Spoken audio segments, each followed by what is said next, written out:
दोस्तों नमस्कार। आज के इस वीडियो में हम बात करेंगे इतिहास के सबसे प्रसिद्ध युद्ध के बारे में, जिसका नाम है हल्दी घाटी का युद्ध। दोस्तों यह युद्ध 18 जून 1576 को राजस्थान के हल्दी घाटी नामक स्थान पर क्षत्रिय शिरोमणि महाराणा प्रताप की सेना और अकबर की सेना, जिसका नेतृत्व मान सिंह कर रहे थे, इसके बीच लड़ा गया था।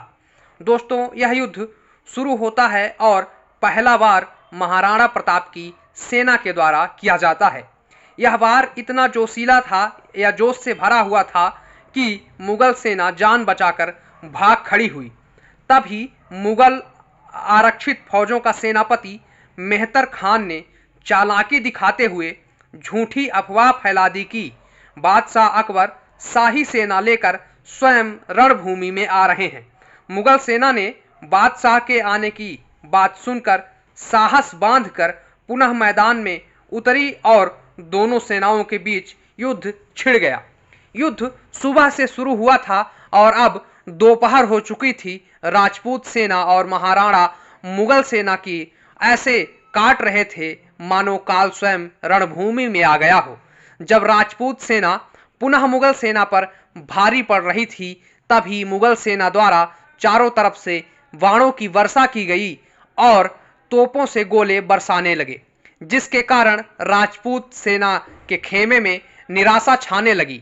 लेकिन राणा पूरे हौसले के साथ युद्ध में अपनी सूझबूझ दिखाते हुए शत्रु सेना को काटते जा रहे थे।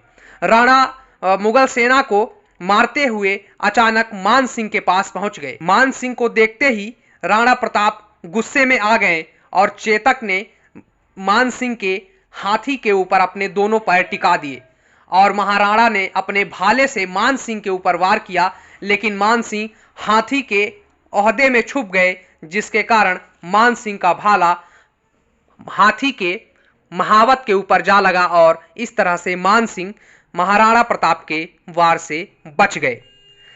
इसके बाद जब महाराणा प्रताप की जो सेना है उसके साहस में कमी आने लगी, तभी महाराणा प्रताप ने अपने दोनों हाथियों लूना और राम प्रसाद को युद्ध करने का आदेश दे दिया। हाथियों ने मुगल सेना में इतनी मार काट मचाई कि पूरी सेना में भगदड़ मच गई।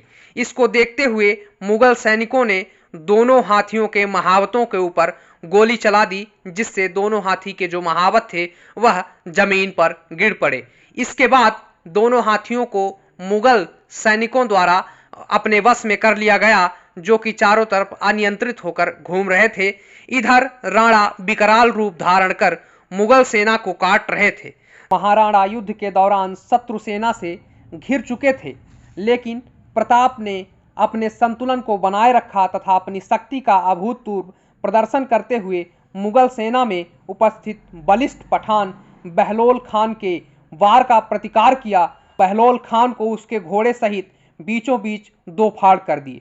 लेकिन एक ऐसा समय आया जब महाराणा प्रताप चारों तरफ से मुगल सैनिकों से घिर चुके थे और उनका जो घोड़ा था चेतक, वह भी घायल हो चुका था। ऐसी स्थिति को देखते हुए वीर झाला बीता ने महाराणा प्रताप के सिर का जो मुकुट था उसको अपने सिर पर धारण कर लिया और महाराणा प्रताप को युद्ध क्षेत्र से जबरदस्ती जाने को कहा। अपने सैनिकों एवं बीता झाला के दबाव में आकर महाराणा प्रताप रणभूमि से जब जाने लगे, उनके पीछे शत्रु सेनाएं लगी हुई थी। अचानक एक बहुत विशाल खाई आ जाती है। तब चेतक उस खाई को पार करता है और महाराणा प्रताप को सुरक्षित उस पार पहुंचा देता है, जिसके बाद चेतक वीरगति को प्राप्त हो जाता है। इधर बीता झाला वीरता से लड़ते हुए अपने प्राणों की आहुति दे देते हैं और सदैव के लिए महाराणा प्रताप की नजरों में अमर हो जाते हैं।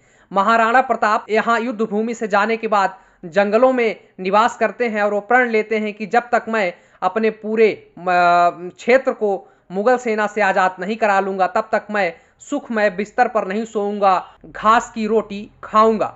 इसके बाद महाराणा प्रताप धीरे धीरे आने वाले समय में अपने एक एक किले को मुगल सेना से आजाद करा लेते हैं और अंत में वह पूरे तरीके से मुगल सेना को अपने क्षेत्र से भगा देते हैं। तो यह रहा हल्दी घाटी के युद्ध का पूरा घटनाक्रम। इसी तरह के वीडियोज को देखने के लिए आप सभी लोग मेरे चैनल को सब्सक्राइब करें तथा बेल आइकन को क्लिक करें। धन्यवाद।